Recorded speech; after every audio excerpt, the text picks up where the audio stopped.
ರಾಜ್ಯದಲ್ಲಿ ಜೋರಾಯಿತು ಸಂಘ ವರ್ಸಸ್ ಸರ್ಕಾರ.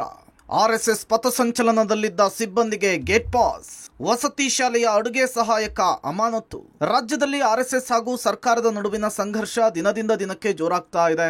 ಆರ್ಎಸ್ಎಸ್ ವಿರುದ್ಧ ಅಂಕುಶಕ್ಕೆ ಮುಂದಾದ ಸರ್ಕಾರ ಅಧಿಕಾರಿಗಳು ಸಿಬ್ಬಂದಿಗಳಿಗೂ ಕೂಡ ಖಡಕ್ ವಾರ್ನಿಂಗ್ ಕೊಟ್ಟಿತ್ತು.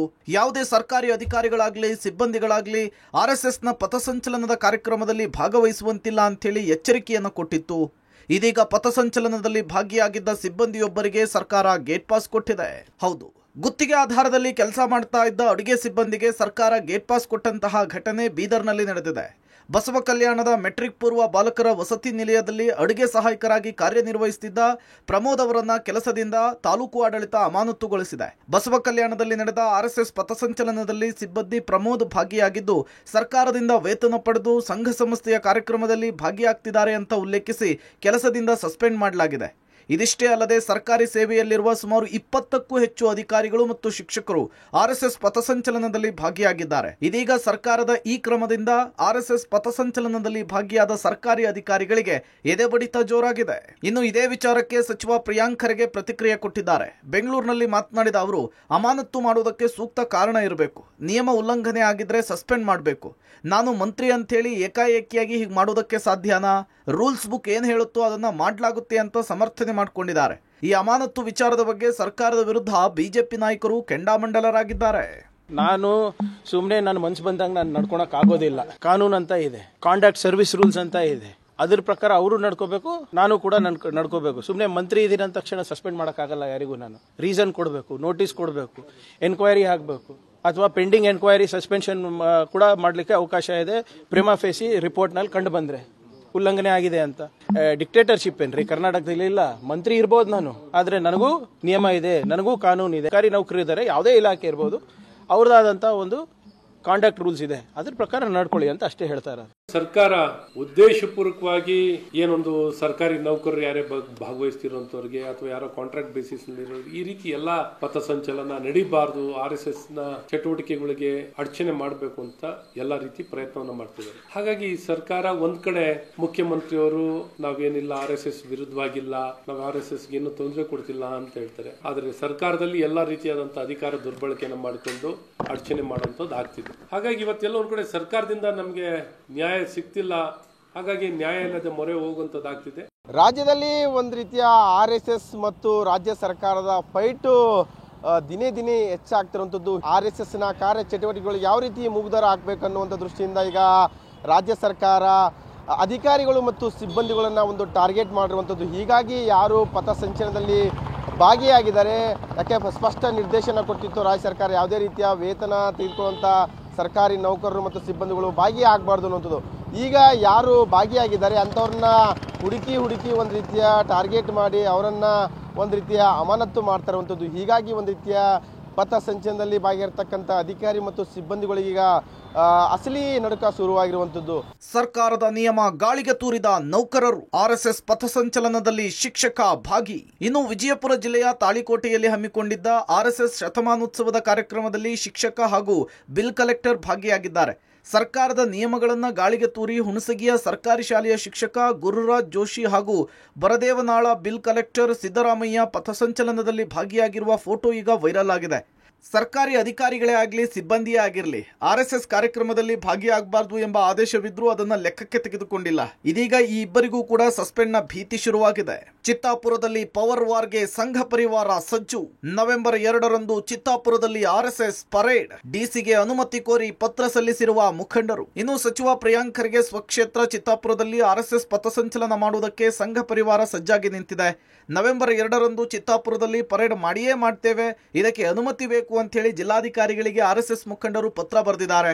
ನಿನ್ನೆ ಡಿಸಿ ಅವರಿಗೆ ಸಲ್ಲಿಸಿದ ಪತ್ರ ಪಬ್ಲಿಕ್ ಟಿವಿಗೆ ಲಭ್ಯವಾಗಿದ್ದು ಅದರಲ್ಲಿ 11 ಪ್ರಮುಖ ಅಂಶಗಳಿಗೆ ಉತ್ತರ ಕೊಟ್ಟಿದ್ದಾರೆ. ಸ್ಥಳೀಯವಾಗಿ 500ರಿಂದ 600 ಜನರು ಸೇರುವ ಸಾಧ್ಯತೆ ಇದೆ. ಕಲಬುರಗಿ ಮತ್ತು ಸುತ್ತಮುತ್ತಲಿನ 200 ಜನ ಭಾಗಿಯಾಗುವ ಸಾಧ್ಯತೆ ಇದೆ.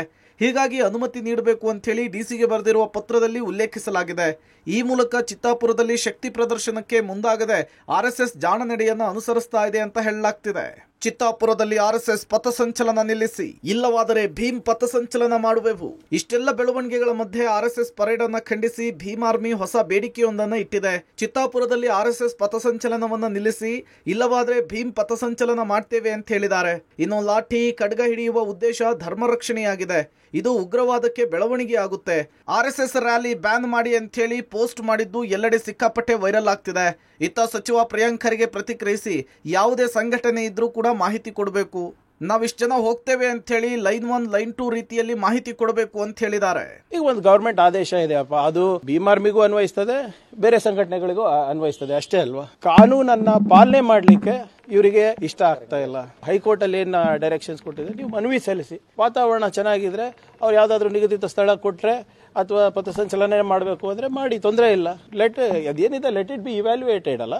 ಯಾವುದೇ ಸಂಘಟನೆ ಇರ್ಬೋದು, ಕಾಂಗ್ರೆಸ್ ಇರ್ಬೋದು, ಬಿಜೆಪಿ ಇರ್ಬೋದು, XYZ ಇರ್ಬೋದು. ಪಥಸಂಚಲನ ಮಾಡ್ತೀನಿ, point A to point B to point C to point D ಹೋಗ್ತಾ ಇದ್ದೀನಿ, ಇದು ನಿಮ್ಮ ಮಾಹಿತಿಗೆ 500-600 ಜನ ದೊಣ್ಣೆ ತಗೊಂಡು ನಾವು ಹೋಗ್ತಾ ಇದೀವಿ, ಇದು ನಿಮ್ಮ ಮಾಹಿತಿಗೆ ಅಂತ ಹೇಳಿದ್ರೆ ಒಪ್ತೀರಾ? ತಾವು ಅನುಮತಿ ಕೇಳಬೇಕಾ, ಏನ್ ಮಾಹಿತಿ ಕೊಡ್ಬೇಕಾ? ಸಚಿವ ಪ್ರಿಯಾಂಕ್ ಖರ್ಗೆ ತವರಿನಲ್ಲಿ RSS ಪಥಸಂಚಲನ ನಡೆಸಕ್ಕೆ ಈಗಾಗಲೇ ಬೇಕಾದಂತಹ ಸಿದ್ಧತೆಗಳನ್ನು ಈಗಾಗಲೇ RSS ಮುಖಂಡರು ಮಾಡಿಕೊಂಡಿದ್ದು, ಜಿಲ್ಲಾಡಳಿತಕ್ಕೆ ನವೆಂಬರ್ 2ರಂದು ಮನವಿ ಕೊಡಿ ಅಂತೇಳಿ ಈಗಾಗಲೇ ಅರ್ಜಿಯನ್ನು ಸಲ್ಲಿಸಿದ್ದಾರೆ. ಇನ್ನು ಅದರ ಬೆನ್ನಲ್ಲೇ ದಲಿತ ಪ್ಯಾಂಥರ್ ಮತ್ತು ಭೀಮ್ ಆರ್ಮಿ ಕೂಡ ಅಂದೇ ನಮಗೂ ಕೂಡ ಒಂದು ಅನುಮತಿ ಕೊಡಬೇಕು ಅಂತ ಅರ್ಜಿ ಸಲ್ಲಿಸಿದ್ರು. ಅದಾದ ಬಳಿಕ ಇವತ್ತು ಕುರುಬ ಸಮುದಾಯದವರು ಕೂಡ ನಾವು ನವೆಂಬರ್ 2ರಂದು ಚಿತ್ತಾಪುರದಲ್ಲಿ ಹೋರಾಟ ಮಾಡ್ತೀವಿ, ನಮಗೂ ಕೂಡ ಅನುಮತಿ ಕೊಡಿ ಅಂತ ಈಗ ಅರ್ಜಿ ಸಲ್ಲಿಸಿದ್ದಾರೆ.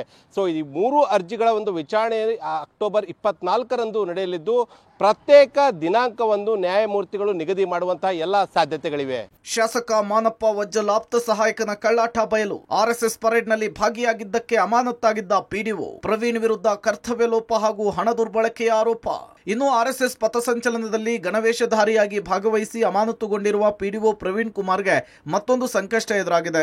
ಲಿಂಗಸಗೂರು ತಾಲೂಕಿನ ರೋಡಲಬಾಂಡ ಗ್ರಾಮದಲ್ಲಿ ಪಿಡಿಒ ಆಗಿ ಕೆಲಸ ಮಾಡ್ತಿದ್ದ ಪ್ರವೀಣ್ ವಿರುದ್ಧ ಕರ್ತವ್ಯ ಲೋಪ, ಹಣ ದುರ್ಬಳಕೆಯ ಆರೋಪ ಕೇಳಿ ಬಂದಿದೆ. ಲಿಂಗಸಗೂರು ಶಾಸಕ ಮಾನಪ್ಪ ವಜ್ಜಲ್ ಆಪ್ತ ಸಹಾಯಕನಾದ ನಂತರ ಪ್ರವೀಣ್ ಅವರನ್ನ 2023ರ ಜೂನ್ 15ರಂದು ಪಿಡಿಒ ಕರ್ತವ್ಯದಿಂದ ಜಿಲ್ಲಾಧಿಕಾರಿಗಳು ಬಿಡುಗಡೆ ಮಾಡಿದ್ರು. ಈ ಆದೇಶದಂತೆ ಜೂನ್ 30ರಂದು ಗ್ರಾಮ ಪಂಚಾಯಿತಿಗಳ ಕಾರ್ಯಭಾರ ಹಸ್ತಾಂತರಿಸಲಾಗಿತ್ತು. ಈ ಮಧ್ಯೆ ಜೂನ್ 25ರಿಂದ 30ರವರೆಗೂ 2 ಪಂಚಾಯಿತಿಯಿಂದ 14.38 ಲಕ್ಷ ರೂಪಾಯಿ ಅನುದಾನ ಖರ್ಚು ಮಾಡಿದ್ದಾರೆ. ಗಣದಿನ್ನಿ ಪಂಚಾಯಿತಿಯಲ್ಲಿ 5.18 ಲಕ್ಷ ರೂಪಾಯಿ, ಹಿರೇಹಣಗಿ ಪಂಚಾಯತ್ನಲ್ಲಿ 9.20 ಲಕ್ಷ ರೂಪಾಯಿ ಖರ್ಚು ಮಾಡಿದ್ದಾರೆ.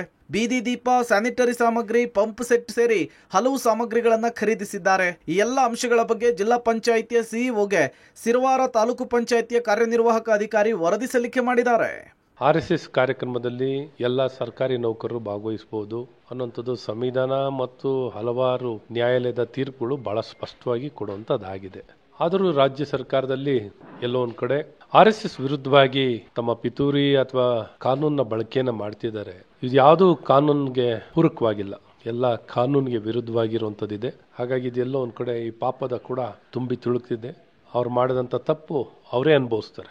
RSS ಪಥಸಂಚಲನದಲ್ಲಿ ಭಾಗವಹಿಸಿ ಈಗಾಗಲೇ ಅಮಾನತಾಗಿರೋ ಪಿಡಿಒ ಪ್ರವೀಣ್ ಕುಮಾರ್ಗೆ ಮತ್ತೊಂದು ಸಂಕಷ್ಟ ಎದುರಾಗಿದೆ.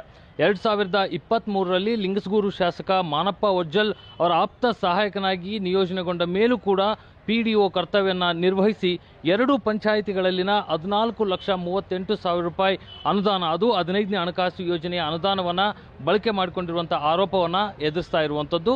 ಈಗ ಸಿರವಾರ್ ತಾಲೂಕು ಪಂಚಾಯಿತಿ ಕಾರ್ಯನಿರ್ವಾಹಕ ಅಧಿಕಾರಿ ರಾಯಚೂರು ಸಿಇಒಗೆ ವರದಿಯನ್ನು ಸಲ್ಲಿಸಿರುವಂಥದ್ದು. ಆ ವರದಿಯನ್ನು ಪರಿಶೀಲಿಸಿ ಆ ಸಿಇಒ ಮುಂದೆ ಯಾವ ರೀತಿ ಕ್ರಮವನ್ನು ತೆಗೆದುಕೊಳ್ತಾರೆ, ಮತ್ತೊಮ್ಮೆ ಏನಾದರೂ ಈ ಅಮಾನತಿನಂತಹ ಶಿಕ್ಷೆ ಪ್ರವೀಣ್ ಕುಮಾರ್ಗೆ ಆಗುತ್ತಾ ಅನ್ನುವಂಥದ್ದನ್ನ ಕಾದು ನೋಡಬೇಕಾಗಿದೆ. ಒಟ್ಟಾರೆ ಸಂಘ ಪರಿವಾರದ ವಿರುದ್ಧ ರಾಜ್ಯ ಸರ್ಕಾರದ ಸಂಘರ್ಷ ದಿನದಿಂದ ದಿನಕ್ಕೆ ಜೋರಾಗ್ತಾ ಇದೆ. ಅಡುಗೆ ಸಿಬ್ಬಂದಿ ಸಸ್ಪೆಂಡ್, ಇನ್ನಷ್ಟು ಸರ್ಕಾರಿ ನೌಕರರ ಎದೆಬಡಿತವನ್ನ ಜೋರು ಮಾಡಿದೆ. Bureau report, public TV.